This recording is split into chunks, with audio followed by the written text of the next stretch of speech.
Hey guys, welcome back to another Friday episode. As you can see, I finally got my hair cut, so it's nice and freeing as it's been so hot recently. So that's nice. Um, this week's been quite a quiet week, unfortunately, for games. Obviously, it's been quite pretty packed summer so far. But obviously, I'm going to start off with like the biggest news this week, and that's from the Marvel Avengers sort of Wartable. We've got the beta next week coming up, so that starts on the 7th. So we sort of just got a bit more information of what we can expect from the beta, really. Yes, we got 4 heroes we get to play as. So that is Iron Man, Hulk, Black Widow, and Miss Marvel. Each character will contain like a 1 page of skills out of 3 pages of skills altogether. So we'll get to experience like some different moves and that, to be able to level your character up. And obviously going to save them 2 extra pages of skills for when the game launches. So just give you something to look forward to, really, with that.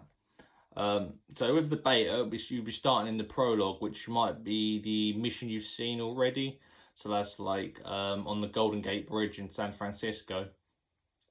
So that's about a 25 minute mission. That's obviously single player, and it will also feature additional characters. That'll be Captain America and Thor. So obviously you'll be able to get a feel for them characters as well. But the other 4 characters will just be the ones you play on beyond that mission.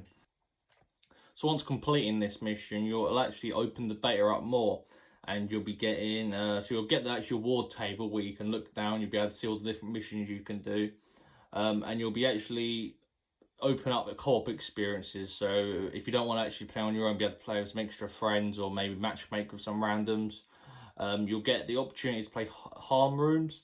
So harm rooms are a holographic wave-based simulator. So it's basically a training simulator with like the holographics and that, but rather than sort of just practicing like new abilities and that, they made it into a bit more of a mode. So it'd be wave-based, and you're probably familiar with wave-based games in Call of Duty Zombies or sort of games like that, really. So it's just like a little simple thing, maybe to get used to your character and that, with a bit of a challenge behind it as well. So there'll be a few of those you can try out. You'll also get Warzone. So Warzone is something we spoke about before. So these are like the dungeon/strike missions. They're obviously quite long, and they actually be able to play 5 in the beta, which is really cool. So there's quite a lot of content just packed into the beta from there. And you'll also get these drop zones. So drop zones are like much shorter versions of these war zones. So you'll be going into the same sort of area. Maybe you're just completing 1 single mission in that area rather than having to go through the whole war zone. And I must actually state the war zones actually like consist of bosses, puzzles, and like wave-based scenarios where you might have to defend something or like attack something.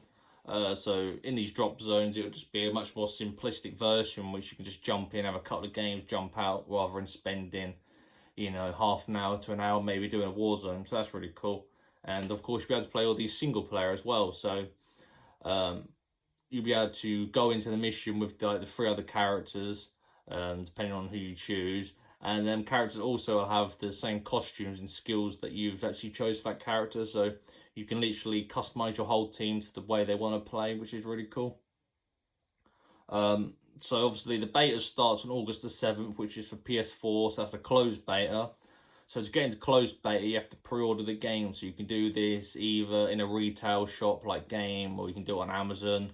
Obviously, you can do it on the PlayStation Store if you want to do it there and get a digital copy. So obviously, you want to get ahead, get that done as soon as possible, just so you're guaranteed to get a key. Because if you leave it too late, sometimes it doesn't seem to register. They don't seem to send any more codes out. So get that done, and actually be able to install it ready for that Friday. And then moving on to August the 14th, so that'll be the weekend after. You'll be able to play the open beta, which is for PlayStation 4 players only. So this you won't need to require any key. You just be able to, you probably download maybe on the Thursday night, on the Friday, or possibly the Friday, depends on what time they actually release the beta. But yeah, you'd just be able to hop straight in, play with your friends, and that's really cool. I'm not sure how the closed beta and the open beta, like the application will work. Maybe you won't have to delete it and re-download it. Maybe like a slight update or something that they'll bring out just to I don't know, enable like the open beta side of it. So don't delete your closed beta application. And then moving on to the week after that, which is August the 21st, and then PC and Xbox players can jump into the open beta. So obviously, it's a couple of weeks since PlayStation players can play it, but Xbox players don't need to, and PC players don't need to pre-order the game. They'll just get the open beta, so you can just download that off the store, and then just jump in straight for the whole weekend and have fun, really, because there's a whole lot of content to play there. It'll definitely give you a good sense of what you can expect from the main release of the game in September. So it's really cool that we can get this beta to try it out. Especially a lot of people have been on the fence about it because it hasn't looked overly polished and just like sort of, it doesn't really have that wow factor. But definitely from watching the gameplay, as you might have seen on the video, I definitely think they've refined it a bit more since the last time we saw, and it definitely looks really fun. So yeah, I look forward to playing that. I'll do a video on that as well, actually, my impressions of the beta. I think we'll do that.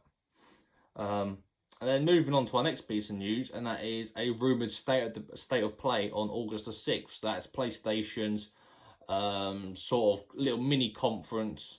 And also it's going to be focused on PlayStation 5. And so I've got a list of a few things here. So we'll have more game announcements. These are all like the rumours, what they've sort of like deep dived and found on the internet.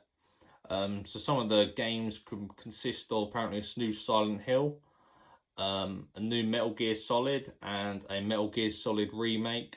Again, I'm not sure which games they remake. Don't know if it'd be a 5 or it might be like the trilogy, which would be really cool. We'll obviously get more details of Spider-Man Miles Morales. Obviously that'd be a launch title, so we'll probably see some gameplays and new features that difference it from the original Spider-Man game we had on PlayStation 4. There's also been a rumour swirling around that Gran Turismo 7 will end up being a launch title as well.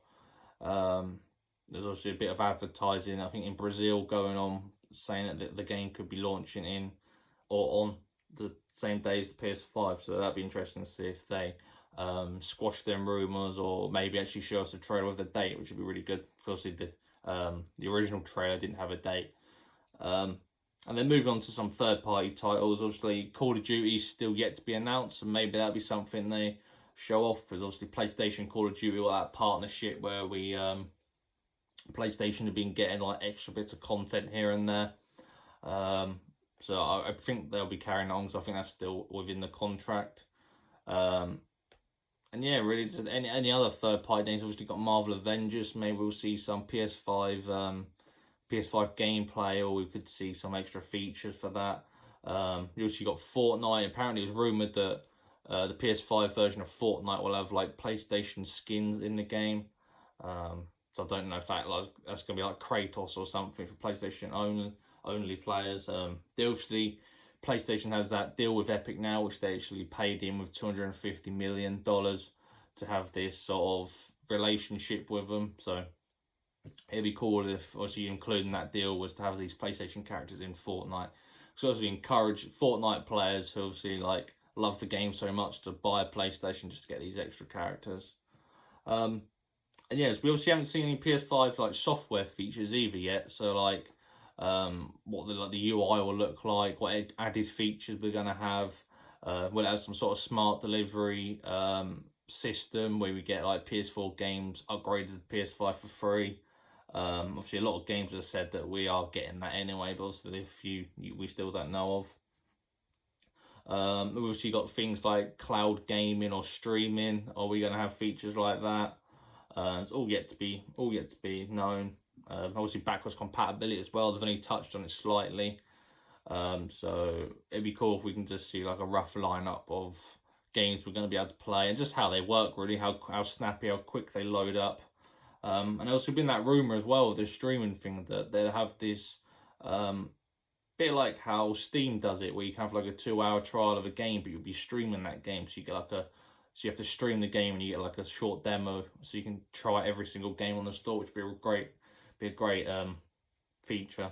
Just because there's so many games on there that are quite expensive and you've never actually heard of them. So it'd be great if you can try that out, maybe find something different you like, and then actually purchase the game. So that'd be cool.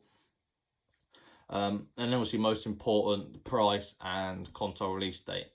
So obviously coming up to middle of August from the point of the event, consoles launching roughly November, so we still got to get them pre-orders in really. Obviously retailers will be quite annoyed because they obviously need to start getting the money in for the consoles and stuff. So yeah, I'm pretty sure that'll be announced in the event if that's going to happen on August the 6th. So yeah, moving on to the deals of the week. So the deals of the week. So this week I've actually gone with a PlayStation Plus game. So if you're a PlayStation Plus member, you get this game, or you can subscribe for a month, which I believe is $6.99, or you can get a week's free pass. And it's actually Call of Duty Modern Warfare 2's campaign. So they released that a few months ago. The campaign's not very long. You probably complete it within 6 to 8 hours. It's not a very long campaign. But it's definitely worth, obviously, if you played it before, going back to it. It's all been remastered. It looks visually great. I've been having a lot of fun of it, playing on Veteran, trying to get some trophies and stuff. So yeah, if you're not got that, go get it on there for free. That'll give you something to do. And then also this one's slightly different. So this one's more for people who are in the UK. So this is Borderlands 3 that is currently £10 at Tesco's on PlayStation 4 and Xbox One. So it's obviously mega cheap. I don't know why it's mega cheap. Obviously Borderlands 3 is still getting regular content. It's just had its recent DLC launched, and it's gets like these in-game events as well, because obviously they want it to be like some sort of live service type game. So obviously grabbing it for £10, you get the whole campaign, and then you can do it all again on New Game Plus. You get all the in-game content. There's so much for £10. I think that's a fantastic deal. And then finally, for events next week, we only have one announced so far, and obviously you got the rumoured one on PlayStation, but that's starting tomorrow, and that's Tenacon. So Tenacon is Warframe's sort of yearly event. They obviously show you some new features in the game, new DLC that's coming out later this year. I'm sure they'll show some new like frames you can buy on the store, like new characters and weapons and whatnot. I'm not too familiar in the whole Warframe. But I mean, it's also a fantastic event. It happens every year, and loads of fans of the game obviously love to watch it. It's normally a live event, so you normally used to, you go and obviously participate and stuff, but it also be streamed and everything like that, so that's cool. Maybe they'll do some sort of live event in the game or something after the event or something like that. That'd be really cool. But that's it really, guys. It's a bit of a short episode just with the lack of news this week, but hopefully it'll pick itself up next week and we'll be able to make it a lot longer.